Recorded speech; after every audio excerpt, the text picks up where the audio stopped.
Bom, falta pouco mais de uma semana para Páscoa. É o período em que o consumo de chocolate aumenta ou que se consome mais chocolate. Pesquisas da Universidade de Harvard, nos Estados Unidos, mostram que 46% das pessoas que comem chocolate diariamente não correm risco de ter um acidente vascular cerebral. O problema é que a ingestão do doce pode aumentar a glicose no organismo. Que impasse, né? Bom, para saber mais ou melhor, para consumir o chocolate, aproveitando todos os seus benefícios que ele pode trazer para a saúde, é que eu vou começar com a endocrinologista Rosália Padovani, especialista em endocrinologia e metabologia. Doutora Rosália, muito boa tarde. Bom, vamos começar aí pela notícia boa dessa pesquisa de Harvard, de que consumir chocolate todos os dias pode fazer com que a pessoa não tenha um AVC. É possível isso? É possível sim, Nelson. O chocolate, ele tem tanto os efeitos benéficos quanto os efeitos maléficos. Então vamos falar dos efeitos benéficos para começar, né? Então, dentro do chocolate, ele contém algumas substâncias, os flavonoides, conhecidos como flavonoides, que eles são capazes de diminuir a oxidação do LDL, que é considerado colesterol ruim. E com isso, você diminui a formação, por exemplo, de placa de ateroma e, consequentemente, diminuindo o risco de doenças como infarto e AVC, por exemplo. Além disso, o chocolate tem outros efeitos benéficos. Estudos mostram que ele tem um efeito de protetor dos neurônios, diminuindo assim também o risco de AVC. O chocolate contém uma substância chamada de metilxantina, que aumenta a liberação, por exemplo, de endorfina. Com isso, você tem um aumento da concentração de serotonina, que é considerado o neurotransmissor da felicidade, e da dopamina, que diminui a ansiedade. Então, por isso, muitas pessoas acabam buscando no chocolate uma forma de prazer e de felicidade. E isso é real, e realmente acontece. E além disso, por incrível que pareça, parece que o chocolate diminui até o risco de pré-eclâmpsia na gestação. Tem alguns estudos mostrando que pelo efeito antioxidativo ele consegue diminuir, melhorar o fluxo do sangue nos vasos sanguíneos, diminuindo a pressão e diminuindo o risco, por exemplo, de pré-eclâmpsia na gestante.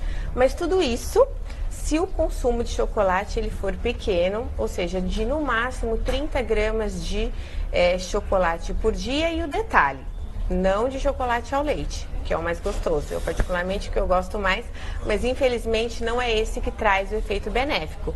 São os chocolates amargos, que contêm uma maior concentração de cacau. Então o segredo está no cacau. O segredo está no cacau. Exatamente. Por exemplo, a gente tem vários tipos de chocolate e o chocolate ao leite, por exemplo, ele tem uma menor concentração de cacau, ao redor de 30% a 40% de cacau, e ele contém na composição leite condensado, açúcar, edulcorantes, na verdade a concentração de cacau dele é inferior, por exemplo, à dos chocolates amargos. Dentro do chocolate amargo, a gente tem o chocolate meio amargo, que contém ao redor de 35% a 50% de cacau, o amargo, que de 50% a 75%, e o extra amargo, que é o melhor, que é 75% a 85% de cacau. Então, o considerado chocolate bom é aquele que contém pelo menos 70% de cacau. Bom, a gente tem aqui perguntas dos nossos telespectadores, doutora Rosália, porque fazer a primeira para a senhora, para que a gente já possa atender a todos. Se você também tiver a sua dúvida, manda para cá, afinal de contas a Páscoa está chegando, muita gente quer comer chocolate. O ruim do chocolate mais amargo é que ele é duro, né? Pois é, o chocolate amargo, ele contém o cacau, né, o grão de cacau, mas, por exemplo, ele contém menos leite, ele praticamente não tem leite na composição, então por isso ele é tão duro. O extra amargo contém o cacau e o açúcar, por exemplo. Então ele não tem leite, então ele acaba ficando duro. Então o sabor não é tão gostoso como, por exemplo, o chocolate branco, que é o pior. Então o chocolate branco sequer contém os grãos de cacau, ele contém a manteiga de cacau, que é a gordura retirada da semente do cacau.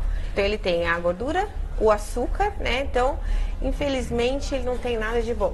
É tão gostoso, E é né? o mais gostoso. Aliás, os mais gostosos são os que não trazem benefício nenhum, É né? sempre assim, infelizmente. Doutora, a Sofia Berg pergunta à senhora o seguinte, aliás, é uma pergunta que até eu já ia fazer para a senhora. Qual chocolate é o mais recomendado para quem está de dieta? Exatamente, é o chocolate amargo ou extra amargo, que contém maior concentração de cacau, então acima de 50% de cacau, e sempre um pouquinho. Então, o que a gente recomenda é que que as pessoas que gostam de chocolate não comprem muito chocolate, sempre unidade e no máximo 30 gramas de chocolate por dia, de preferência após a refeição, que a absorção, o índice, acaba que a elevação do açúcar no sangue é menor quando você come o chocolate após uma refeição, do que quando você come ele sozinho. Né? Então, sempre comer logo após uma refeição. E é bom porque daí você acaba completando a refeição com aquele docinho. Nessa montagem da refeição, no final da refeição, pode ser depois de uma fruta, você faz a refeição, a sobremesa com uma fruta e depois um chocolate, ou não pode haver essa fruta no meio? Então, sempre, principalmente as pessoas que estão em dieta, elas normalmente estão ali contabilizando as calorias da dieta. Então, se você vai comer a fruta, não coma o chocolate. E é o contrário, né? É óbvio que a fruta ela é muito mais nutritiva, ela é mais importante como consumir a fruta do que, por exemplo, um chocolate. Mas se você tiver que optar de fazer um docinho ali, que quiser comer o chocolate, então não ultrapasse 30 gramas de chocolate. A gente tem aqueles doces que vêm com chocolate, vêm com camadas de chocolate, e muitos vêm com camadas de chocolate amargo e tudo mais. Até a pergunta aqui do Iago Lucre, eu acho que ele está perguntando sobre alfarror. Alfarroba. Alfarroba, isso. Alfarroba é uma ótima opção para quem está de dieta, porque ela tem o sabor do chocolate, né? Ela é uma semente e ela tem o sabor do chocolate, então ela ajuda para quem não está podendo comer chocolate, por exemplo, aquelas pessoas que estão numa dieta low carb. Então a alfarroba é uma ótima opção, porque realmente ela tem o sabor do chocolate. Às vezes ela vem combinada com coco, então aquela vontade do doce, ela acaba... a paciente acaba se saciando. E ela teria a mesma propriedade do chocolate? Não, a mesma propriedade, o benefício, né? Os benefícios? Não, é diferente. Na verdade, ela não é o chocolate, ela não é o cacau, né? Mas ela tem o sabor do chocolate. Então, acaba que a saciedade, aquela vontade do doce, o paciente acaba se saciando com ela. A nossa telespectadora perguntou a respeito da dieta. Então, a gente tem aquelas dúvidas básicas, né? Light e diet. Exatamente, isso é super importante, porque muitos pacientes acham que comendo chocolate diet estão arrasando ali na dieta, né? E justamente ao contrário, o chocolate diet, ele tem menos açúcar, mas ele tem uma maior concentração de gordura até do que o chocolate normal. Então, o chocolate diet, ele é recomendado especificamente para aqueles pacientes que não podem consumir o açúcar, para os diabéticos. Então, se você quiser comer um chocolate que tem menos gordura, aí você tem que optar por um chocolate light, né? Que daí sim você vai ter menos gordura. Agora, os efeitos benéficos, aí o chocolate amargo, e de preferência o extra amargo. E dentro dessa categoria do amargo e extra amargo, há o light e o diet também? Sim, dentro de todas as categorias você tem o light, que é simplesmente aquele chocolate com uma porcentagem menor de gordura. Vai ficar mais duro ainda, né? Assim. Acho que é difícil fazer um extra amargo light, porque... É que a gente gosta de chocolate, né? Exatamente. Assim também como a Vivian, que ela fala o seguinte aqui, doutora: sou chocolatra, como me livro dessa compulsão? Olha, realmente o chocolatra, ele é um paciente compulsivo, ele tem compulsão pelo chocolate. E essa compulsão, ela precisa ser tratada, assim como qualquer outra forma de compulsão, né? Então, é importante que primeiro o paciente tenha ciência de que ele tem esse distúrbio, que quando ele vá comprar o chocolate, ele compre, né, não em grande quantidade, que ele evite de fazer o consumo de chocolate escondido, que ele procure fazer junto com outras pessoas para poder dividir, porque o chocolate verdadeiro, ele, assim, propositalmente, ele quer consumir sozinho, ele quer evitar de dividir o chocolate, né, e aí ele consome em grandes quantidades. Então, e às vezes até sai à noite desesperado para comprar o chocolate, porque dá aquela vontade e ele vai atrás do doce. Então, é importante que a pessoa coma sempre após a refeição, para que não consiga comer muita quantidade.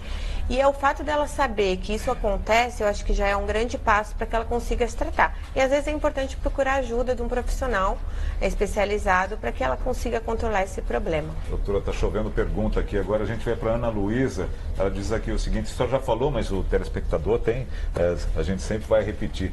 Chocolate está ligado à felicidade?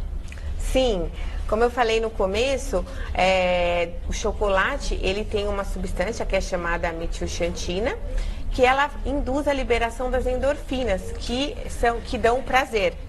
E também no chocolate tem um aminoácido que é o triptofano, que ele faz parte da composição da serotonina, né, que é o neurotransmissor da felicidade. Então é real essa história de que se eu comer o chocolate eu vou ficar mais feliz. Mas a gente tem sempre que lembrar que além do componente felicidade tem muito açúcar, tem muita gordura, então sempre comer de forma maneirada, né? Sempre controlar aí a quantidade. Bom, a senhora respondeu também a pergunta da Ana Luísa Muzinho, que fazia a mesma pergunta sobre se está ligado ou não à felicidade. Agora, a senhora falou de depois da alimentação, pode ser depois do jantar também? Olha, quando o paciente está em dieta, o que a gente recomenda é que a ingesta de carboidrato especificamente, ela não passe das 6 horas da tarde, tá? Então, a gente, pelo menos assim, o que a gente orienta é que o consumo de carboidrato aconteça no almoço, à tarde e depois das 6 horas que ele evite o consumo do carboidrato, porque daí é a hora que ele já não vai mais normalmente praticar tanta atividade, já vai dali para casa e vai dormir. Então, se você tiver que optar um horário para comer o chocolate, eu acho que o melhor horário é após o almoço mesmo. E as mulheres são as que estão mais perguntando aqui, doutora. A mulher é mais chocolatra do que o homem? Com certeza, eu acho que as mulheres elas estão nesse ranking disparado na frente. Agora vem a pergunta da Letícia Lima Gato. É verdade que o chocolate evita o envelhecimento? Você acredita que é verdade? Poxa vida. Tem vários estudos mostrando que o chocolate, por conta dessas substâncias que eu falei anteriormente, ele diminui a produção de radicais livres. E com isso ele acaba diminuindo o envelhecimento. Então, eu acho que vale a pena comer todo dia, assim como uma taça de vinho, uma pequena quantidade do chocolate. E de novo eu enfatizo, não é o chocolate ao leite, é o chocolate amargo ou extra amargo, que tem todas essas propriedades, esses benefícios que a gente está falando aqui. Essas pequenas doses de vinho, doses de chocolate, não nos transformam em viciados, não, né? Não, obviamente não, porque é uma pequena quantidade, então você está consumindo aquilo de forma moderada. É óbvio que se você perceber que daquilo você está passando a consumir uma quantidade maior dia a dia, aí sim você tem que ter cautela para reduzir.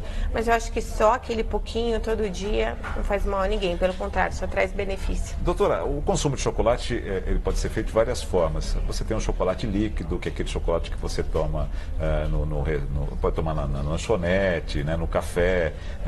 Você tem esses que vêm misturados, como eu dizia, com bolo. Eles têm as mesmas propriedades ou eles estão alterados ali porque viraram líquidos? Sim, não. Todas essas propriedades boas que a gente está conversando é do chocolate em barra mesmo e especificamente do amargo e do extra amargo.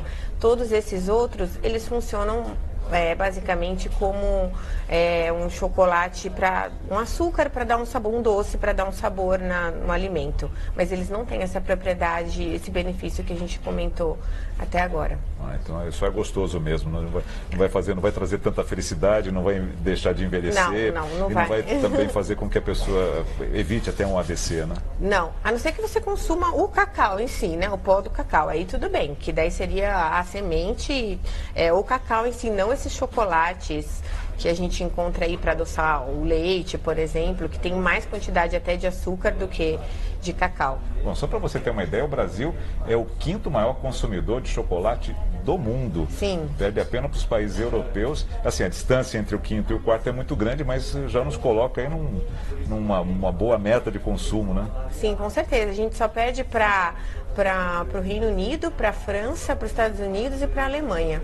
Então, quer dizer que a gente está aí no ranking. E assim, o nosso chocolate perto do deles é de boa qualidade, é de excelente qualidade? Como a gente poderia fazer essa comparação, levando em consideração esses benefícios que ele provoca? Então, eu acredito, a gente tem vários tipos de chocolate, então sempre prestar atenção nessa porcentagem do cacau, né?